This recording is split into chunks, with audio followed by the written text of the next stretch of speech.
나는 물만 먹어도 살찐다. 식욕이 다른 사람에 비해서 많이 항진되어 있는 사람이 있어요. 먹는데도 뭔가 배가 왜 이렇게 고프냐. 그래서 그런 분들한테 좋은 거는 안녕하세요. 약과 음식을 함께 처방하는 요리하는 한의사 유승선입니다.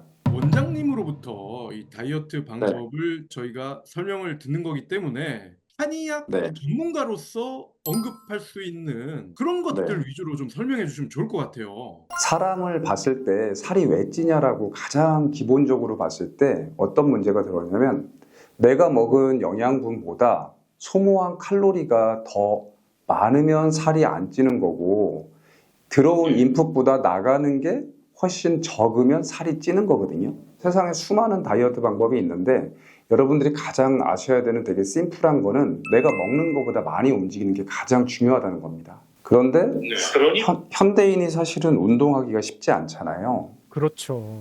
그러다 보니까 섭취하는 음식의 양을 무조건 줄이시는 데 신경을 많이 쓰시는데 양보다는 종류를 바꾸는 게 매우 중요합니다. 예를 들면 튀김, 인스턴트, 밀가루의 양을 예전에 10번 먹었으면 한두 번으로 줄이기만 하더라도 사실 살이 빠집니다. 예. 아우, 그런데 그 그리고- 튀김을 먹지 말라고 하면, 예. 그 맛있는 걸, 예, 뭐든지 튀기만 하면 다 맛있는데 그거 먹지 말라고 하면 생활에, 예, 살에 네, 낙이 네. 없어진다라는 분들도 계실 텐데. 아, 맞습니다. 그래서 사실 예전에 다이어트 진료할 때 보면 제가 어느 순간에 고등학교 교무실에 담임 선생님이 되어 있더라고요. 네, 이게 무슨 얘기냐면 그 맛있는 튀김을 왜 덜 먹어야 되는지, 그 힘든 운동을 왜 해야 되는지에 대해서 설명해 주는 부분들이 상당히 많아지더라고요. 그래서 다이어트는 사실 어떤 면에서는 멘탈 스포츠에 해당할 정도입니다. 멘탈 스포츠. 예. 네. 그리고 마지막으로 음식의 종류를 바꾸는 것도 중요한데 음식의 조리 방법을 바꾸는 게 매우 중요합니다. 예를 들어서 계란을 먹는다 그러면 계란을 튀겨 먹는 게 아니라 찌거나 삶아서 먹는 이런 조리 방법을 쓰게 되면 같은 음식을 먹게 돼도 살이 덜 찌게 되죠. 진료실에서 환자분들을 보다 보면 환자분들이 살을 찌는 이유들이 다 좀 다르세요. 한의학적으로. 식욕이 다른 사람에 비해서 많이 항진되어 있는 사람이 있어요. 이런 경우는 한방에서는 위장에 열이 있다고 보거든요. 예를 들어서 태음인 체질이나 아니면 소양인 중에서도 열이 많으신 분들이 이거에 해당하는데요. 평소에 드시면 좋은 식재료가 바로 다시마입니다. 아, 다시마요? 네, 다시마가 위장에 있는 열을 좀 식혀주기 때문에 식욕이 조금 내려가실 수 있으세요. 저는 다시마 잘 먹거든요. 이 라면 중에 너구리 끓여 먹을 때 거기 들어있는 다시마 꼭 먹거든요. 그거 그게 버리시는 맞는 분들도 것 계시는데. 같아요. 네네, 안타깝지만 이제 그 다시마도 좋은데요. 그런 말린 다시마보다는 우리가 반찬으로 먹는 그런 삶은 다시마들 있죠. 그런 수분을 가득 머금고 있는 것들을 먹어줘야지 위장에 한의학적으로 있는 열이 식으면서 식욕이 좀 안정이 됩니다. 아까 그리고- 고등학교 예, 교무실 얘기하셨는데 제가 교무실 끌려간 것 같아요. 네, 이 정도는 아직 시작도 안 한 겁니다, 사실. 이제 제대로 하게 되면. 그런가요? 주위에 그런 분들 있잖아요. 어떤 분이요? 나는 물만 먹어도 살찐다. 아, 맞습니다. 똑같이 먹고 똑같이 운동을 해도 네네. 어떡하냐. 태어나게 이렇게 태어났는데 나도 짜증난다. 근데 이분들이 설마 거짓말을 하지는 않을 거 아닙니까? 아, 예, 맞습니다. 그 방금 말씀하신 그런 분들은 오히려 몸이 냉해서 살이 찌는 분들입니다. 이 몸이 냉하기 때문에 혈액순환도 안 되고 신진대사도 약하니까 잘 부으세요. 그래서 부은 게 살이 되고 몸에 셀룰라이트 같은 것도 많이 생기고 고민들이 많으시죠. 이런 분들은 거꾸로 몸에 있는 혈액순환을 활발하게 시켜줄 수 있는 식재료 같은 게 도움이 되는데요. 겨자 같은 게 좋습니다. 아, 겨자요? 네, 겨자 이렇게 먹어보면 매운맛 있잖아요. 예예. 그 매운맛이 혈액순환을 확 이렇게 시켜줍니다. 그래서 평소 식사하실 때 겨자 소스로 만든 반찬 이런 거 드시면 도움이 되죠. 저는 만두 같은 거 먹을 때 겨자에 찍어 먹거든요. 예, 그것도 도움 되겠군요. 아, 참, 뭐라고 말씀드릴 수도 없고, 참, 만두가 문제입니다, 만두가. 아, 튀긴 거 먹으니까. 그렇죠. 네, 만두가 문제입니다. 그렇군요. 이따 예. 교무실로 한번 보시죠. 예. 그럼 이게 몸이 네. 냉하면 그럴 수 있다고 하셨는데 네. 팥팩이나 찜질팩 네. 같은 거를 배에 두르고 있으면 도움이 되나요? 도움이 되죠. 만약에 평소 오. 내가 아랫배가 좀 냉하고 항상 나는 배로 바람이 들어오는 것 같다 이러시는 분들은 방금 말씀하신 것처럼 핫팩 같은 것들을 배에다 두면 장이 따뜻해지고 신진대사가 원활해지기 때문에 살이 덜 찌게 됩니다. 또 살찌는 가장 큰 원인 중에 하나가 사실은 스트레스입니다.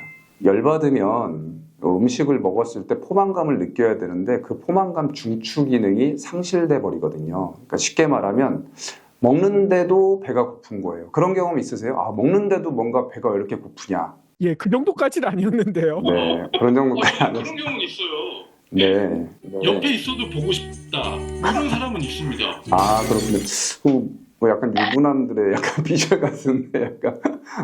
예. 근데 아무튼 이제 스트레스를 많이 받으면 먹는데도 포만감이 안 느껴지는 경우도 많거든요. 그래서 그런 경우에는 스트레스 같은 것들을 잘 풀어주는 게 중요하고요.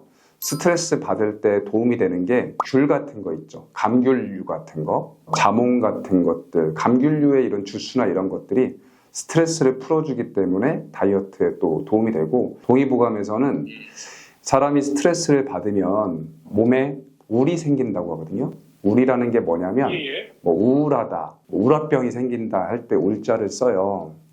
이럴 때 동의보감에서는 어떻게 하라고 하냐면 평소 안 보는 걸 보라고 해요. 그래서 바다를 간다거나 산을 간다거나 뭐 다른 도시에 있는 시장을 간다거나 이래서 흔히 말하는 기분 전환을 해주게 되면 이 스트레스가 떨어지거든요. 아니, 그런데 여행 가서 스트레스 풀리긴 할 것 같은데 여행 가서 입이 네. 풀려서 먹방을 하게 되면 네. 어떻게 합니까? 아, 그럼 교무실로 와야죠. 네. 예, 다시 교무실로요. 네. 아, 예전에 실제로 그런 일이 있었습니다. 환자분이 본인은 진짜 안 먹는다 막 계속 그러셨는데 제가 주말에 등산을 갔는데 그분이 산 정상에서 우연히 만났는데 막 치킨을 막 드시고 계신 거예요. 그래갖고 제가 정상에서요. 네. 근데 이제 여기서 중요한 포인트가 사람들이 본인이 생각하는 것보다 본인이 먹는 음식의 양이 되게 많을 수 있어서 다이어리 같은 걸 적어보는 것도 사실 도움이 됩니다. 특히 다이어트 하다 보면은 사실 먹는 거는 얼마 안 되는데 밤낮이 바뀌어서 생활한다거나 이런 좀 불규칙하게 사시는 분들 있죠. 이런 예, 분들이 또 사실은 살이 잘 찝니다. 이유는 야식 같은 거를 많이 먹어서 그런 것 같아요. 밤만 되면 땡기는 게 많잖아요. 맞습니다. 그리고 야식 먹을 때 누가 뭐 비빔밥 먹나요? 대부분 치킨, 족발 이런 거 먹잖아요. 그렇죠. 그리고 이제 기름진 거를 소화 기능이 떨어지는 밤 늦은 시간에 야식으로 먹으면 몸에 노폐물이 쌓이는데 한의학에서는 그걸 어혈이라고 하거든요. 이 어혈들이 쌓이면 막상 먹는 건 얼마 안 되는 것 같은데 혈액순환이 잘 안 되면서 살이 더 찌게 돼요. 그래서 그런 분들한테 좋은 거는 강황 같은 식재료를 평소에 먹으면 좋아요. 강황이 카레에 많이 들어. 예. 맞습니다. 그래서 사실은 카레 그냥 먹으면 되거든요. 내가 좀 요즘 좀 불규칙하게 살았다 그러면 카레 같은 걸 좀 먹어주면 살 빠지는 데 도움이 됩니다. 앉아있는 사무직 같은 네. 경우에는 몸을 너무 많이 안 써서 살이 찐다. 이렇게 네. 얘기하시는 분도 많으시거든요. 맞습니다. 사실은 이제 앉아있는 습관 자체가 뱃살을 만들거든요. 그래서 나는 다른 부위보다도 뱃살이 문제야 하시는 분은 음식도 음식인데 나가서 걷고 달리고 이런 거 하셔야 됩니다. 그리고 제가 좋아하는 말 중에 자연에서 멀어지면 병에서 가까워지고 자연에서 가까워지면 병에서 멀어진다는 말이 있거든요. 오, 좋말이네요. 네, 예. 현대인들이 대부분 다 사실 컴퓨터 앞에 앉아 있잖아요. 네, 이제 컴퓨터를 끄고 산으로 가셔야 됩니다. 그래야지 살이 빠집니다. 예. 뱃살이요. 그리고 변비가 네네. 있는 분들 많이 계시는데 이 변비 네네네. 가지신 분도 혹시 비만이 될 가능성이 큰 건가요? 이 여성분들 중에 변비만 잘 해결돼도 체중이 한 1, 2kg, 2, 3kg씩 싹싹 빠지는 걸 경험 많이 해보셨거든요. 특히 변비는 단순히 변비의 문제가 아니라 변비가 생기면 어떻게 보면 한쪽이 막힌 거잖아요. 그러면 그렇죠. 몸 안에서 열이 생깁니다. 그래서 식욕이 더 좋아져요. 아까 제가 한의학에서 식욕이 좋은 건 열 때문에 그렇다고 했잖아요. 예. 그래서 한쪽 그 변비로 막힌 쪽을 딱 뚫어주면 열이 싹 빠지면서 식욕도 떨어지거든요. 그래서 변비 해결이 다이어트에서 엄청 중요한데요. 변비를 해결할 수 있는 식재료를 좀 추천해드리자면 키위 이런 게 좋습니다. 키위. 예. 네. 근데 나는 키위가 신맛이 있어서 좀 어렵다 그러면 바나나도 좋아요.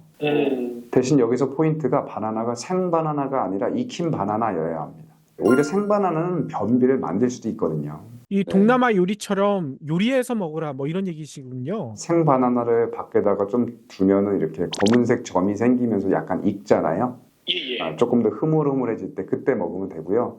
나는 키위도 바나나도 어렵다라고 하면 결명자차도 효과가 있습니다. 결명자차가 한약재로 변을 빼주는 효과가 있거든요. 한의학에서 다이어트를 하는 방법 자체가 변비를 갖다가 해결해 줄 수 있는 한약재들, 말린 밤을 씁니다. 말린 밤이요? 예, 그걸 건율이라고 하는데요. 말린 밤이 배변을 잘 보게 해줍니다. 그리고 몸에 있는 노폐물을 갖다 빼주는 율무 같은 한약재, 우리 율무차 할 때 율무거든요. 네, 이런 한약재들을 이용해서 살을 빼주기 때문에 몸에 부담도 없고 안전하게 이렇게 잘 뺄 수가 있는 거죠. 예. 그리고 이 네. 동양인들 네. 서양인과는 애초에 다른 부분이 있다면서요. 맞습니다. 그 부분 상당히 요즘에 다들 관심이 많은 혈당 스파이크 관련 내용인데요. 제가 좀 설명을 해드리자면 동양인들은 서양인에 비해서 췌장의 사이즈 자체가 조금 작습니다. 그러다 보니까 인슐린을 분비하는 그 기능도 살짝 떨어지거든요. 근데 이렇게 되면 무슨 일이 생기냐면 우리가 빵 같은 탄수화물을 섭취하게 되면 인슐린이 빵빵 나와갖고 이거를 해결해 줘야 되는데 이게 잘 안 나오다 보니까 해결이 안 된 혈당이 혈관 안에 차 있는 거예요. 근데 그게 아주 가파르게 수치가 높으니까 우리가 혈당 스파이크라고 하는 거거든요. 그러면 당연히 이제 몸에 부담이 되고 이 혈당들이 살이 찌는 원인이 되니까 방법을 어떻게 하는 거냐면 섬유소가 있는 음식을 갖다가 식사 전에 먹어주는 겁니다. 쉽게 얘기하면 채소를 먹으란 얘기예요. 섬유질이 쌓여 있으면 그 다음에 이제 탄수화물 같은 것들이 들어오다 보니까 혈당 스파이크가 잘 안 높아져요. 그리고 포만감도 잘 느끼게 되니까 음식물 섭취도 자연스럽게 덜 먹게 되고. 그래서 식사하기 전에는 항상 채소를 좀 챙겨 먹는 습관이 중요하고요. 여기서 한 가지 더 한의사로서 좀 추천을 해드리자면 체질마다 먹는 채소를 조금 선택하면 좀 더 건강해질 수 있다는 겁니다. 태양인 같은 경우는 순채나물이나 메밀 같은 것들을 먹고 소양인은 오이라든가 배추 같은 채소들 좋죠. 그리고 소음인은 미나리라든가 태음인들은 무라든가 도라지 이런 걸 평소에 좀 챙겨 먹으면 훨씬 더 혈당 스파이크를 막아줄 수 있습니다. 요즘 다이어트 하면 그 간헐적 단식 요 얘기들 많이 네네. 하잖아요. 한때는 네네. 간헐적 단식에 매우 효과가 있다라는 얘기들 많이 하다가 요즘은 또 그게 부작용도 있다 뭐 이런 얘기도 하던데 한의사님이 보시기에는 어떠신가요? 간헐적 단식 자체는 어떤 면에서는 사실 좋은 겁니다. 왜냐하면 우리 몸에 탄수화물이나 당이 들어오게 되면 인슐린 분비가 높아지거든요. 그런데 인슐린 자체가 지방을 합성하는 역할을 할 수 있습니다. 이게 무슨 얘기냐면 인슐린이 많이 분비되면 살이 찐다는 얘기예요. 그렇기 때문에 우리 몸 안에서는 탄수화물이나 당 같은 것들이 들어오는 것을 중단하는 이 단식 기간을 적절히 갖는 것이 중요하다는 뜻인데요. 동의보감에서도 뭐라고 나오냐면 몸이 건강하려면 식사와 식사 사이에 절도가 있어야 된다라고 했습니다. 절도가 있다는 건 흐지부지하게 식사와 식사 사이에 다른 걸 먹지 말라는 뜻이거든요. 즉 간헐적 단식을 하라는 말입니다. 그런데 문제가 되는 경우는 뭐냐면 이 간헐적 단식을 너무 길게 하는 거죠. 그리고 너무 자주 예를 들어서 2, 3일 단식이 아니라 일주일 단식을 한다거나 아니면 이 간헐적 단식을 주기 자체를 너무 자주 하거나 이래서 면역력이 떨어지면 사실 문제가 되는 겁니다. 간헐적 단식에서 사실 중요한 거는 식사와 식사 사이에 당을 섭취하지 않는 게 되게 중요하거든요. 그러면 이제 결론적으로 물만 먹어야 되잖아요. 근데 물만 먹으면 지치고 힘들다는 거죠. 그래서 차 같은 것들을 대신 먹어주되 당이 포함되지 않는 차를 먹는 게 좋고요. 한의사로서 추천하는 거는 내가 몸에 열이 많다 이러면 상대적으로 열을 좀 내려줄 수 있는 페퍼민트라든가 좀 성질이 상대적으로 서늘한 차 같은 것들을 드시는 게 좋고요. 내가 좀 몸이 냉하다 그러면 레몬그라스 같은 것들, 이렇게 약간 좀 따뜻한 성질의 차라든가 둥글레차 같은 것들을 드시는 게 좋습니다. 다이어트 정말 많이 힘드셨죠? 하지만 아무리 힘들고 어려워도 포기하시면 안 됩니다. 다이어트는 평생 건강의 관건일 정도로 중요하고 또 나의 자신감을 만드는 데도 정말 중요하기 때문입니다. 여러분의 건강한 다이어트 응원합니다.